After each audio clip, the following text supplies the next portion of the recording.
They just act like singles forever, even after being married, and that confuses other singles looking for someone, and I think that's very misleading. I recently saw a post on it that I shared in my Instagram, but it was in Spanish, from a psychologist, and it can be very sneaky things that creep into the marriage relationship that God wants it to be guarded from intruders. Oh, who are you married to? And then the husband says, oh, I am married to this girl.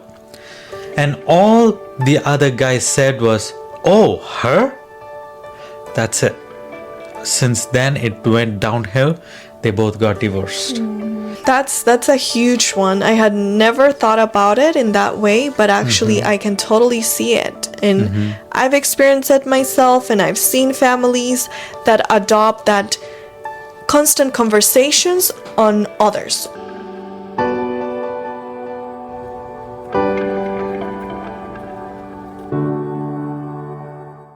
Welcome to another episode of Happily Ever After with the Raj family. Today's episode is actually one that is super important, sometimes a little taboo, but at the same time a very much needed area to cover. It's on protecting marriage from intruders. So what is that about, honey? What are we talking about? Intruders can be people, can be things we do, it can be anything. Anything that comes in between you and your husband, right? And I think that is important for us to share as well, to share our experience, how certain things comes into role, and we might expect it, we might not expect it, but how do we handle it? And So it there's would be great to talk about it. Different things that can be intruders. So what is one you want to start with? I would definitely start with people. The very common thing, because obviously, because people are always there making statements, making comments, and trying to wiggle themselves into the sanctity of the marriage, someone else's. And I think it is important for us to be careful, cognizant about those things, so that we don't let them take control of our marriage. And they don't have to take control of both of us, right? They just have to take control of one person. To destroy. Exactly. Even not even to take control, just to put a little bit of a poison. And that's sufficient enough. I remember my mom, when she was alive, she used to be an attorney. And she said, a couple that was married for 20 years. This is back in India. They were married for 20 years.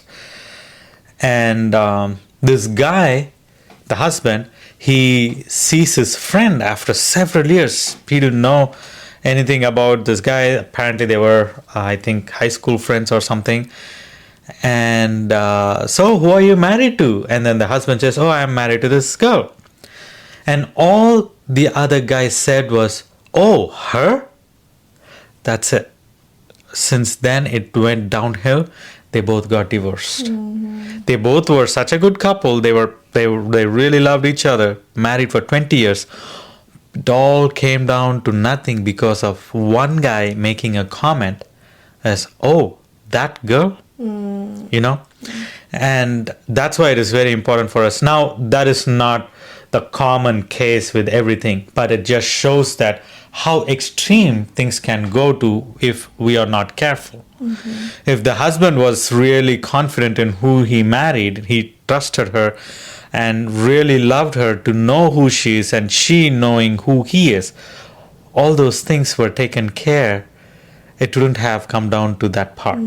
They would have still been married. But so I guess in this aspect is intruders that want to talk about your partner without them being present. So how should we deal with that? Have we experienced that? What is our thoughts in that regard?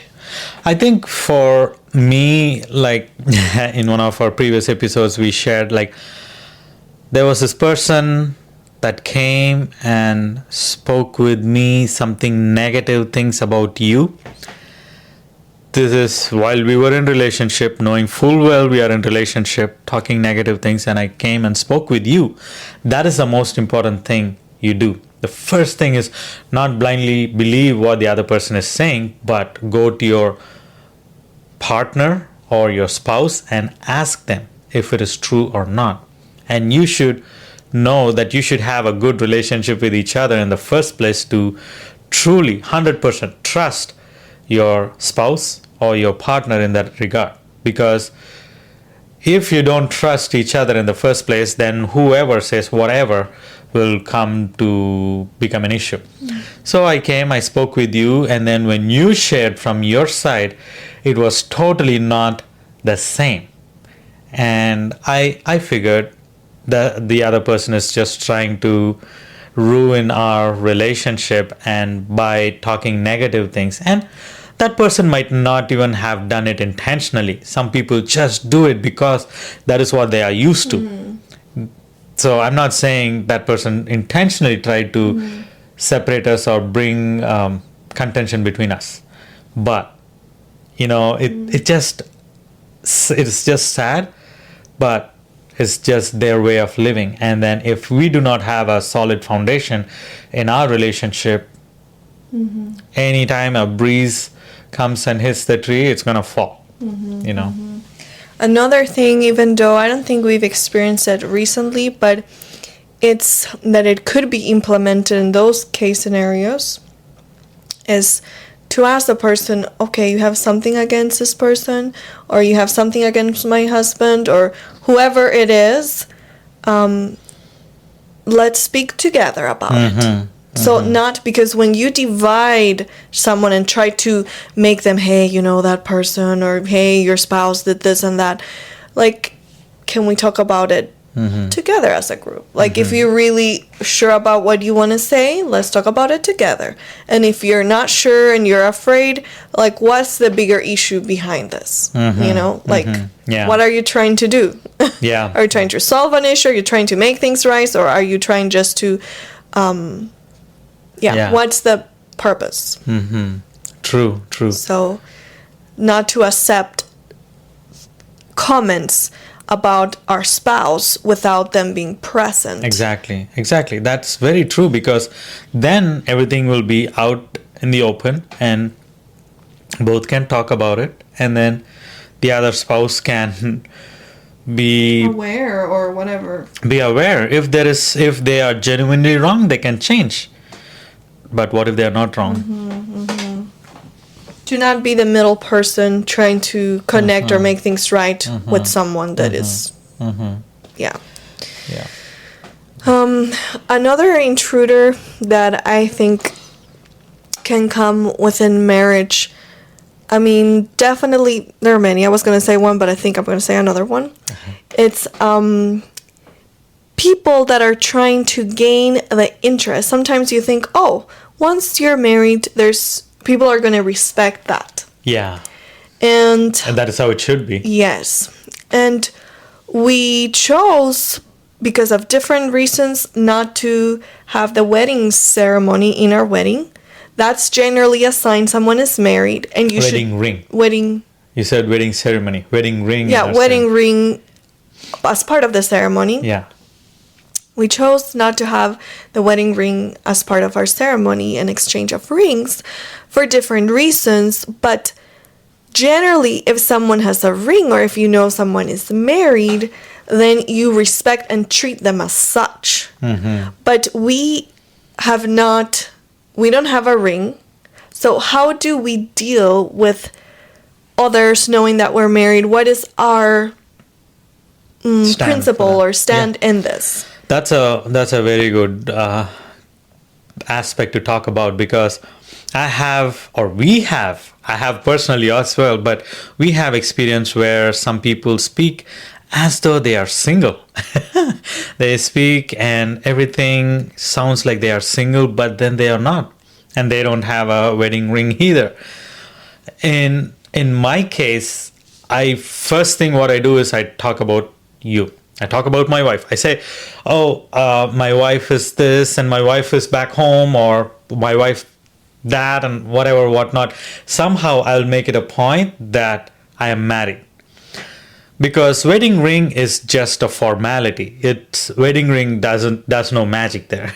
Because if I want to cheat, if I want to flirt with other women, if I want to do certain things that is not proper, I can always remove the wedding ring, put it in my pocket, and do it. You know, it's not a big deal at all. It's not like you have to come and remove the ring.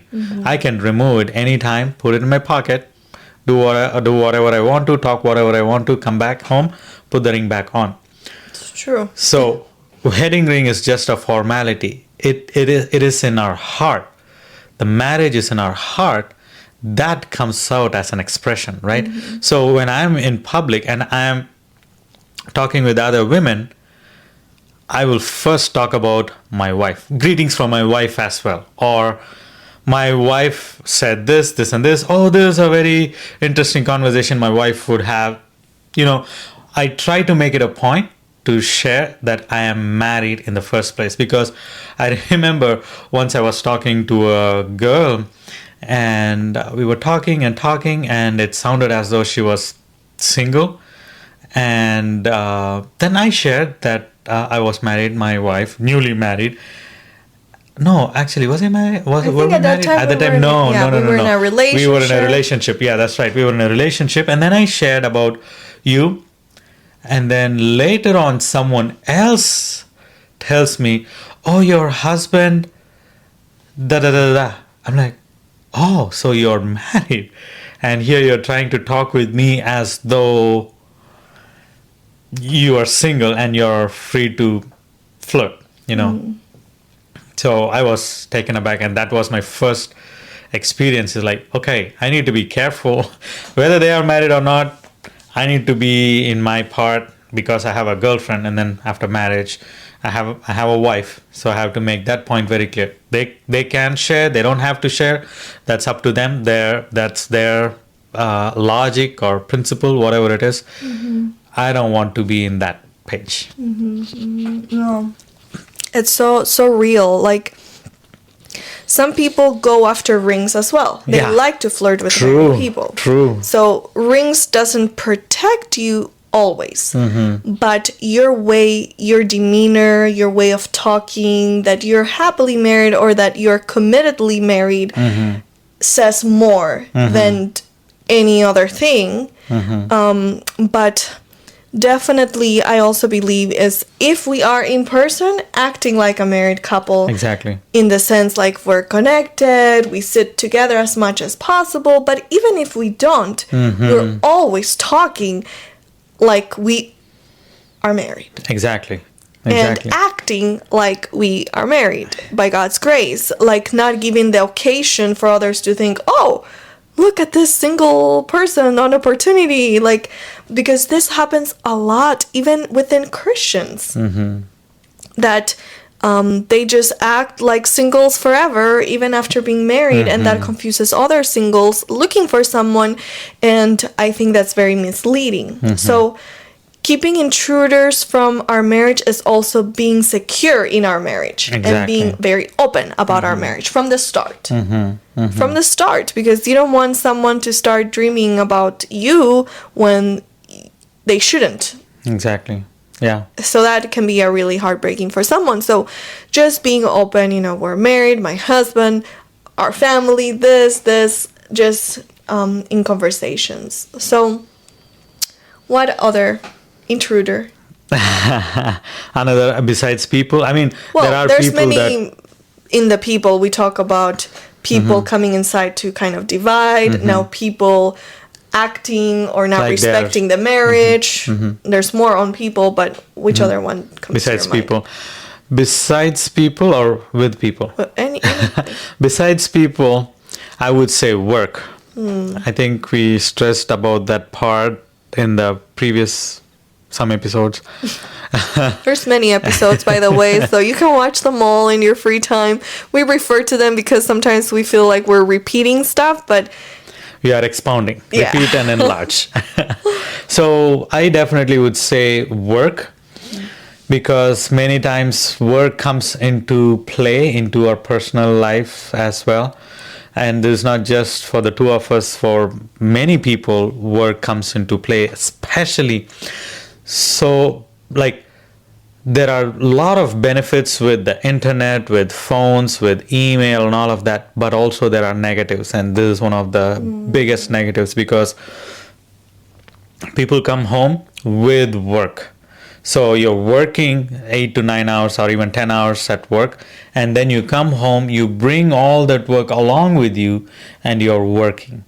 Be it you work in your computer, in your phone, or just in your mind. Exactly. Thoughts, ideas, different things pop up, and you are working basically. And before when there were no cell phones, people have to call your house phone to reach you, and you can always unplug the the house phone after a certain time, and then it's the family time. You have unplugged yourself from everything else, so you can spend time with the family, you can do things that you love and all of that. But now with cell phones, constantly you are bombarded with work, different types, right? And it makes it even worse if you work from home like us, because we don't have boundaries. We have to be strongly setting boundaries with that. Right. We don't have okay, it's time to clock out of work. Exactly. We have to put the boundaries ourselves. And because a lot depends on how we work and how much we work, it can easily come in between our marriage if we don't intentionally spend time or intentionally make it a point that, okay, this is a time, okay, it's 5:30, we need to end our work at this time, or 6 o'clock, we need to end our work at this time. If we don't do it intentionally, it's going to come up. And it has happened to us several times already. Like, you are busy and I'm busy, and I'm like, okay, I'll just finish off this one thing, and you'll be like, oh, okay, he's working on that, might as well I will finish off this thing, and then I will be done, you're working on it, and I'm like, okay, so if you're doing it, I don't want to waste my time, let me do it. So it goes to 9 o'clock sometimes. Yeah, I mean, it's so easy that you just push yourself and it takes over your personal time, your marriage time, your time with God. You know, that should be a more unwinding evening routine. Yeah. And we have noticed that we really enjoy the times we actually decide, let's put a limit. Yeah. And there's always things that can come to destroy that goal. So you can see how the devil wants you to be on a rat race, how he wants you to be always occupied with good things, so that you let go of important things as well. And priorities get a little challenged or misplaced. But when we say, okay, after 6 p.m. we will take our time, maybe go for a walk, or even earlier depending our day, and then we take our evening walk, we have our supper, we have our worship, we have our time to share, and then we unwind in the room even for some time. And this is another intruder besides work. It's social media, internet connection. It's a good thing, but sometimes can take over. Yeah. You both might be enjoying it together, or just catching up with friends, or just, learning things together, and all can be good, but it can take personal time of connection. Yes. So you both can be, enjoying your time together or separately, but it can sometimes take over as well. It can be an intruder. Big time. And one time we actually decided after like 8 p.m. or whenever we would go to our room, we would not have the phones in the room. We did it for a while, and we would go to bed earlier. We would just have like that more peaceful time in the evening. Yeah. So we highly recommend it. We still are working on certain routines and things. And sometimes you try something, then you're not quite sure, try to adjust it. And so it's a whole process of being aware and planning, like, what is our goal? But that was something that was good. Yeah. I think it definitely helps to keep the phone out of your room so you can unwind. You're not constantly thinking, okay, what is happening? one of my weaknesses is posting a video. I want to post videos regularly, in spiritually encouraging videos. And what happens is something happens. I have to check that. Oh, is this going properly or not? Or should I post it again? So those takes time. Those take time. But I'm working on it. She's working on it. We are trying to come to a point where after this time, no work, no social media, nothing, is just family time. And I think it worked really great when we unplugged our the phones from our rooms. And I think it is a great pattern to have, not to bring phone into our room, but to leave it in the living room. It can be charging all night long. It can be ringing. Whoever wants to call, they can call, text, post whatever they want to, and we won't be worried about any of those things, because we don't know. We don't see it. We won't know. If we don't know, we don't have to spend more time on it. And right now is the mindset of like, what if it's an emergency? Well, maybe you need to call 911, and Yeah. maybe you have children, maybe you have others depending on you. So come up with a strategic plan. Maybe you can leave a ringer in your phone for a specific number that calls, but keep it out. Go and attend it if it's really that ring only. But it's now a mindset of like any ding, ding, ding is like, wow, what is it? Who is it? And it can be from emails to posts to announcements to any social media thing. So it's way too much calling for our attention and hijacking the most important things in life. Yeah. So those are definitely intruders. And they can really, really destroy connection. Sometimes you're both into your phones, but then someone says something and the other person is like, but then you're not really there. Listening. We don't look at each other's eyes as much anymore. We're not really attentive listening anymore. So that's a huge intruder. It's not a person, but it's like taking over our mind and heart and everything sometimes. So Yeah, one of the things that we definitely recommend is silencing all your notifications. That's how my phone is. Facebook, Messenger, Instagram, TikTok, YouTube, everything is silenced. Like there won't be any notification. I will see it only if I go on it. If I don't go on it, it won't just pop up. And the only thing that I have with notification is emails. That's mainly because if there is someone sending an important email from work, and sometimes we work with people that are from a different time zone, different continent, and if they email, we want to make sure that they receive a response within the time or something like that. But besides that, everything else is on silence except for WhatsApp and text message. But again, once it is 9:30, it will automatically go to sleep mode. So there won't be message or anything coming through.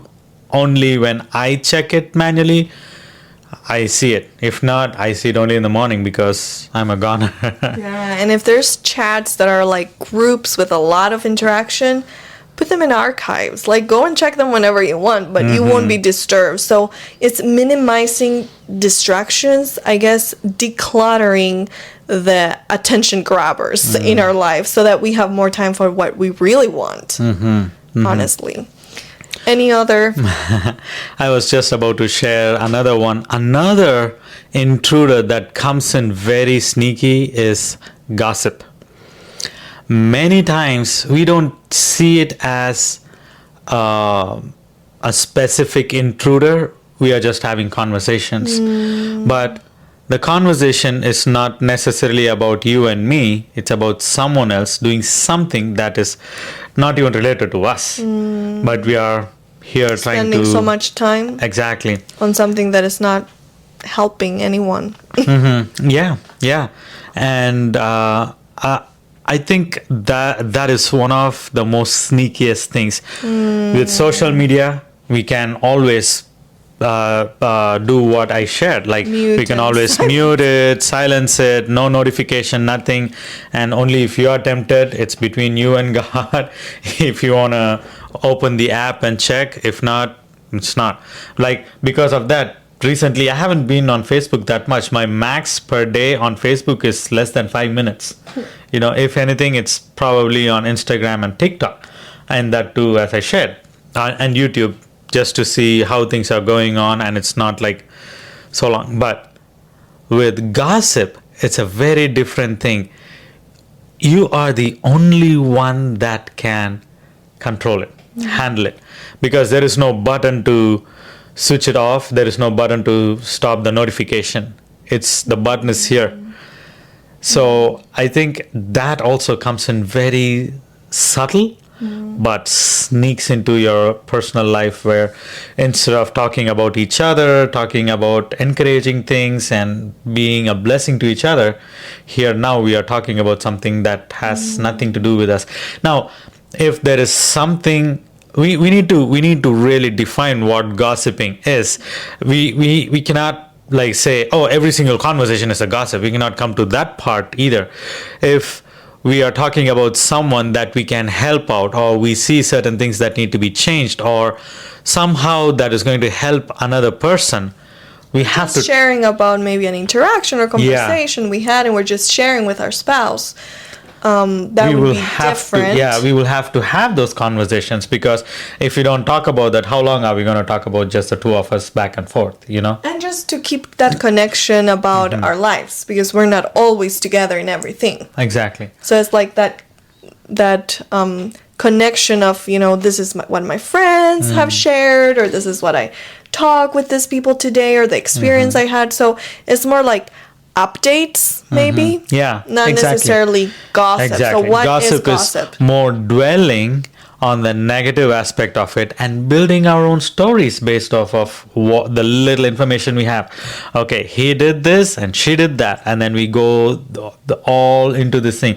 I know why he did that. He did that because of this, this, and this. I know why she did that, and this, and this. And then we have our own stories we make up, and we are talking about them continuously for an hour, 2 hours, and it is going nowhere, because it is not constructive, it is not helpful for either of us, and it is not helpful for the other person we are talking about. It's just stories that we are talking about and just enjoying the time, and it's so addictive, right? That's exactly what I thought when you started saying that. Gossip and negative conversations can be addictive. Exactly. And that's the danger. Yeah. Because then you feel that if you don't have that, you don't have spicy conversations. Exactly. Your life is boring. Isn't that crazy? It's very similar to media, right? Like not social media. I'm talking about the news channels and all of that. They have to find something that is going on. If they are just going to show about regular thing that you already know, or some educational thing without too much drama, they fear that you're going to change the channel and go and watch something that is going to be exciting, excite them positively or negatively. And that's why they tend to focus more on political stuff and bombard you with all that information. And that's a type of addiction as well. So we need to be very careful. How much are we going to talk about, and how much we are going to keep it aside, because it is not part of our life. We shared, we see what could be done for bettering the situation, and then move on instead of dwelling in it. Wow. It reminds me of Philippians, I think it's 4:8, that says, "Finally, brethren, whatsoever things are pure, honest, true."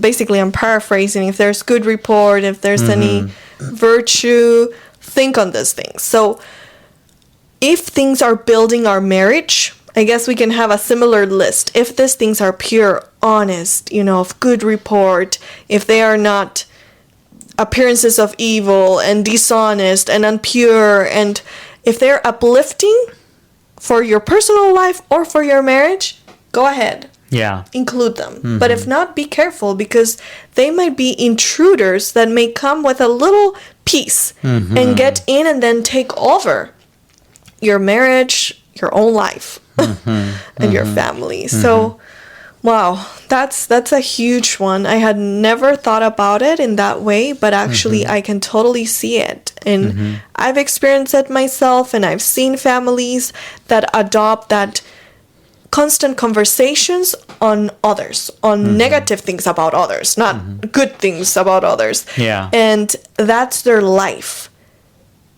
And that's the only way they connect. And that's sad. That is sad. That's sad, and that's so destructive, and that's Satan's way to just use anything to destroy our connection with God and with each other, and just disconnect us from the beauty and the things that truly are nourishing and uplifting in life. Another thing that comes to my mind, which it kind of goes along others, again, like people that can be intruders, is those that come in the marriage life really trying to befriend or have some type of connection, and like with, like ladies with you, guys with me. And I think sometimes it's like, oh, once you're married, you won't have those issues. That's a lie, because that's why there are so many infidelity and affairs and divorces because of it. So definitely, more than ever, we need to guard our marriage. So what are things we've experienced in that field, and what are things we've implemented, like practical things in this area? I think one of the things that really kind of upset me is someone trying to become close friends with Debbie under the idea that, or his idea that he knows her longer than I know her, and therefore he thinks because of that she's more closer to him than I am. She's more closer to me. This is actual situation. This is an actual situation, and after being married, and I was so surprised, like, how is this person, at least for me, the reasoning, the benefit of the doubt is that at least if we act awkward with each other, and if we are constantly having issues and we don't talk with each other, even though it is wrong, it's a long shot, at least then someone is trying to come for the aid of the girl. That would, someplace it would make sense. Okay, he's just trying to make his case and try to come into this marriage. But this person knows us very well, how much in love we both are, and we have been doing ministry together. So we are traveling, we are married, we are doing a whole lot of stuff together. And then this guy thinks, with all of that in play, he still thinks, oh, I know her for many years than you know her. So who is close to her? And this person actually asked kind of that directly, like, who knows her longer? Like, hey, I got more points than you. And I was like, are you serious? And the interesting thing is that this specific situation, the person was very respectful throughout my single years, and we've known each other for a long time, and it was more like an acquaintance and a nice, brother. That's it. With respect and kindness, we would greet and say a few words, but not much ever. We were not even close friends or anything. And Martin was very interested to become friends with him, had a heart to be, a help and an encouragement and a good friend. But that transitioned immediately, especially after our wedding, to me. Like, okay, very nice meeting you, but then come to me and try to, somehow talk more to me and be more friends. And I started to feel like, this is not so normal. Like, he was never so interested in really building a friendship before. So why now? And I remember Debbie shared, honey, I don't feel something right about this guy. And I didn't pick anything up at that time. And I was like, he's always like that. He's just friendly. Maybe he's not like that. Maybe you're thinking like that.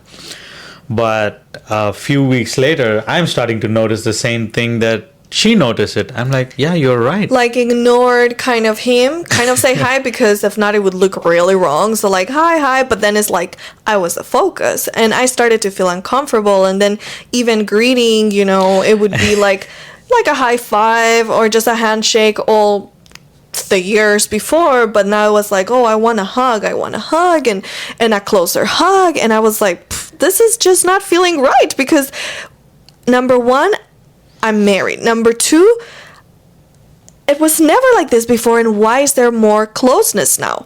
But then the thing that comes very often is like, well, I see as sisters. I have other friends like this that are married, and they're like a sister to me, and like I want to be connected to them, and basically I want to be connected to you like them.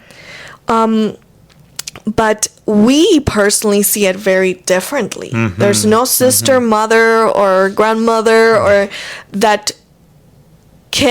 we can use that label to take undue familiarities and inappropriate closeness to someone of the opposite gender. So we're like, this goes totally against our values. And I had to speak with single guys.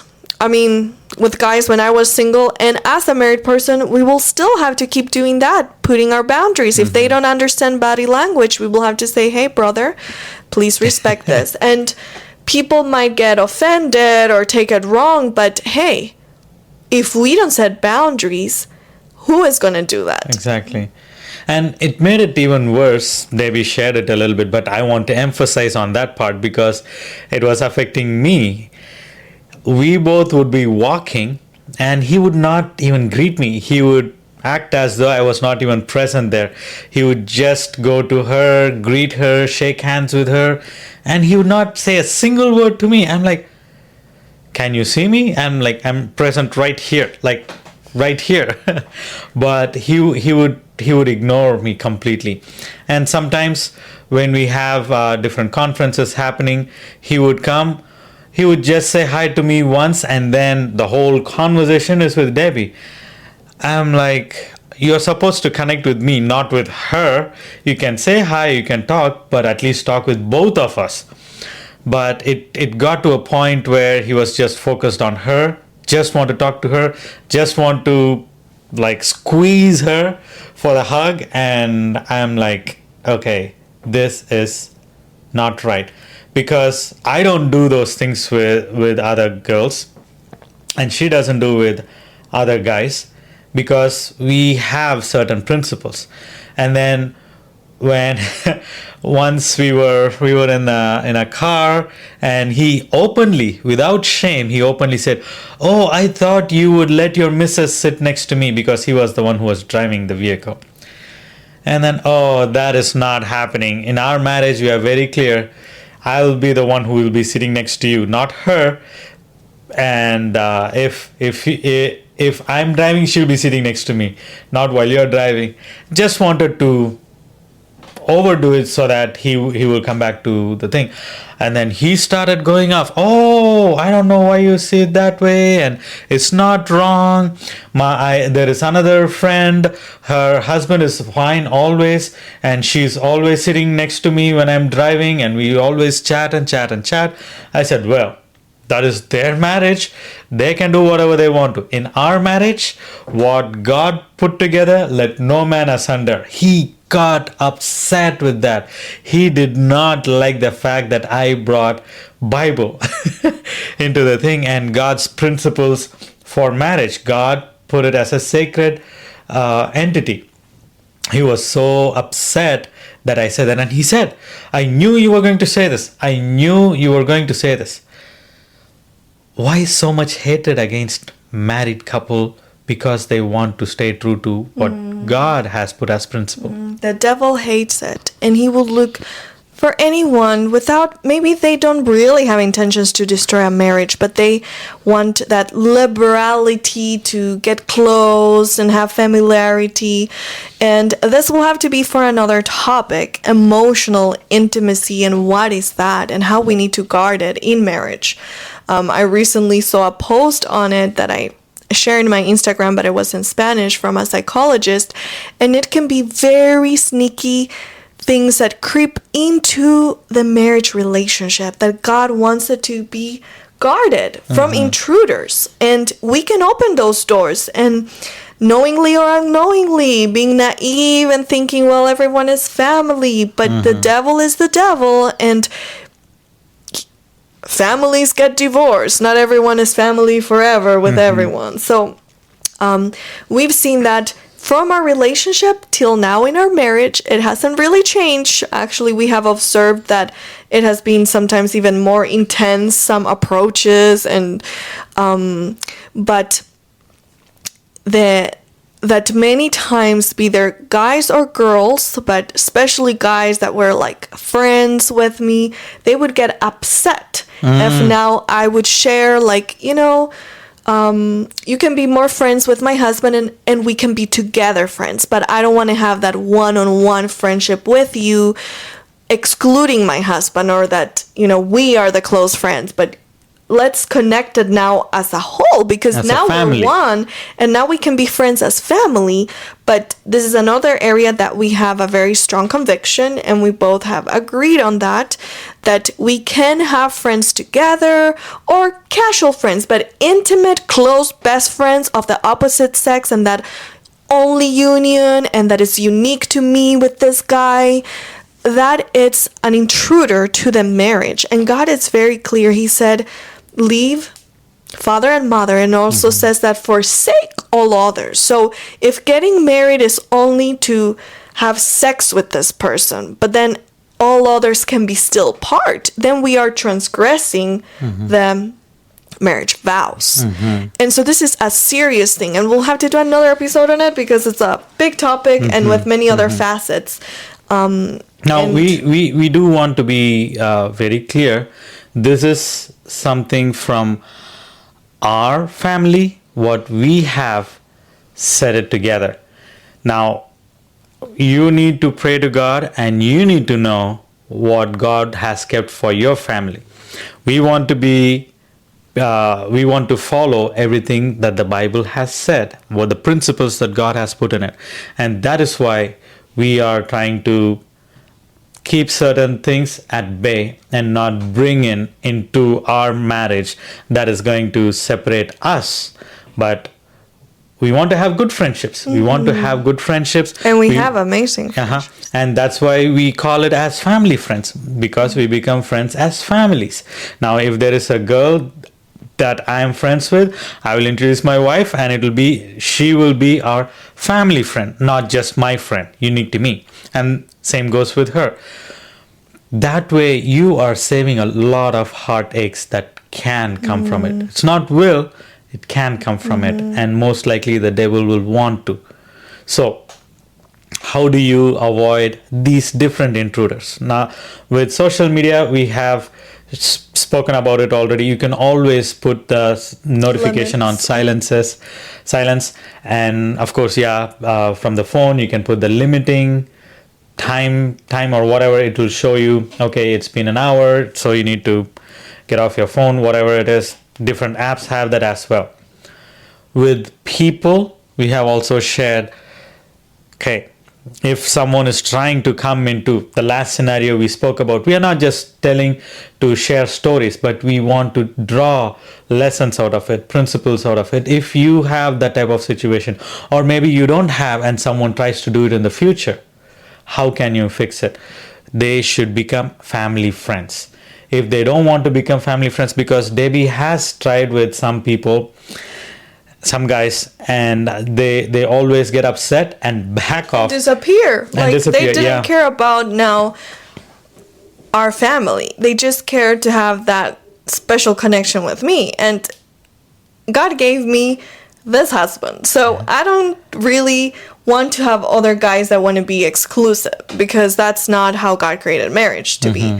So either we come to a point together that we feel comfortable with our convictions, or, well, if they don't want to be family friends, they can look for another girl. Yeah, and you can see their intentions, because as soon as Debbie informed them, hey, I would like you to connect with Martin more and we can be friends together.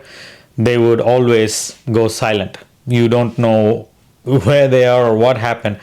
And that shows their intentions that they just wanted to be friends with her and not as a unit. So with those type of people, you keep them at bay. How about those people that like to bring issues between a couple? What would be your solution for it?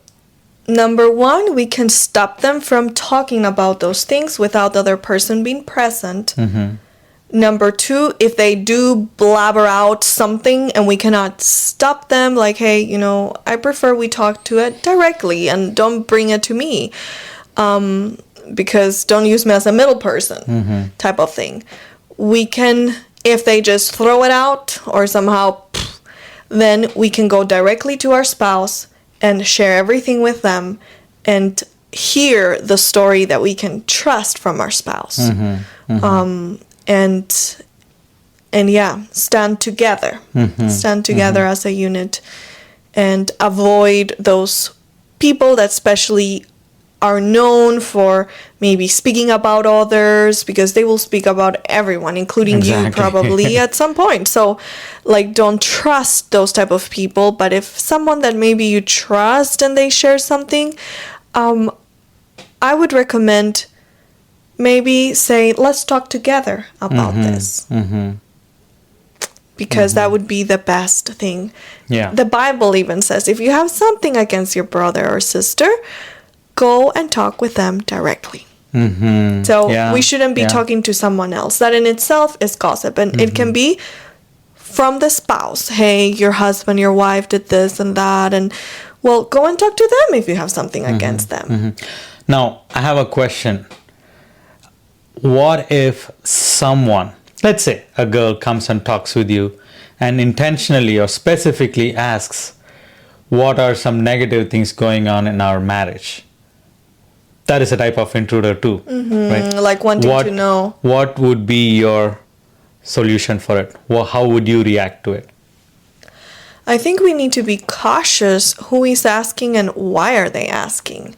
Because in a way, we're very open. We even sometimes share things publicly because we believe that there are a lot of things that we can learn from each other and that we're intentionally working on.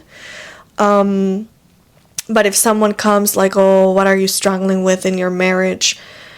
I would say don't just open up to anyone asking, because why are they asking about it? Be very careful who you share, because if you're having issues with your marriage, you should go through to a mentor, a trusted counselor, and work things together. Or if your spouse is not open, individually, but with a person that truly can help you.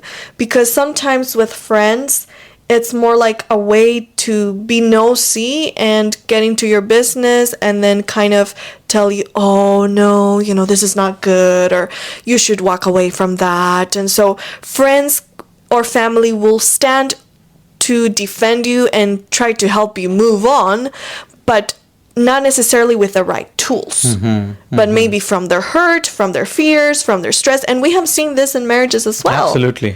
That someone opens up to the wrong person that is not a therapist, is not a counselor, that has their own issues and trauma. And so that person is like, oh, you have to run away from that. Like, I'll help you. Let's get rid of this marriage. And that's not how it should be dealt with. So we know couples that have separated, split up, divorced, just because one person in that couple opened up to a wrong person or wrong couple, and the whole marriage fell apart. Not because of adultery, but because they opened up to someone, and then the other person or the other couple have made up the whole story as to what it could be, what it could have been, and to break the marriage apart. So be very careful with those intruders. The last one that I wanted to talk about is the gossip part. What is the solution for the gossip part?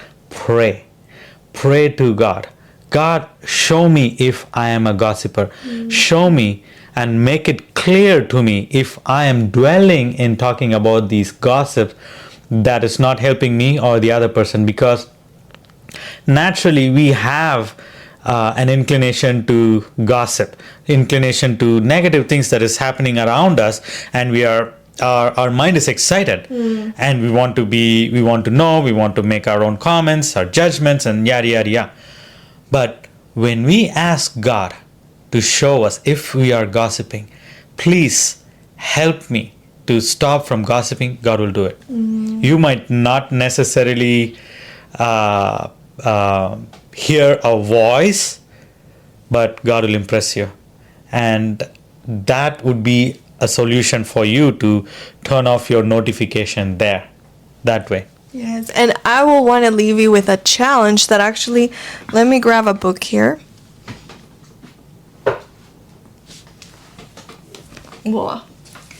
This book, The Lost Art of Thinking, has a lot of very good advice from Dr. Neil Nedley, and one of the things he shares as a challenge when it comes to that criticism, maybe about your own marriage, is 14 days of no criticism, 14 days of avoiding. And if you catch yourself sharing that with someone, you have to start again the count of 14. So it's a big challenge, but I would challenge you to try it. You won't lose anything. If anything, you will gain a new perspective of life. And instead of, because maybe that's what you've learned to talk, so then you have nothing to talk about. That happens. Yeah. So maybe talk about gratitudes, highlights. Try to start seeing the miracles in your life, the good things. If you are prone to criticize your spouse, start to think on the blessings, the positives, and don't expect more, but be grateful for what you have. And that can transform your perspective in any relationship, in any situation. So I want to leave you with that challenge when it comes to gossiping, to that intruder. Kick it off with God's power and also an intentional effort to catch yourself and avoid it, because our brain is like a neural pathway. Anything we do, be it social media, being open with others and let them come in and take over our marriage emotionally or whatever with their comments, or with criticism and gossip, it becomes a routine, a default mode. And so if we start to make the effort with God's power to change it, then we're going to start to realize that we are creating a new neural pathway, a new habit, and that can be much better and a greater blessing. So with this, we have come to the end of this episode. We pray you are blessed and that you will ask yourself the question, what are intruders into my life and relationship with God or with my own life goals? What are intruders in my marriage or romantic relationship?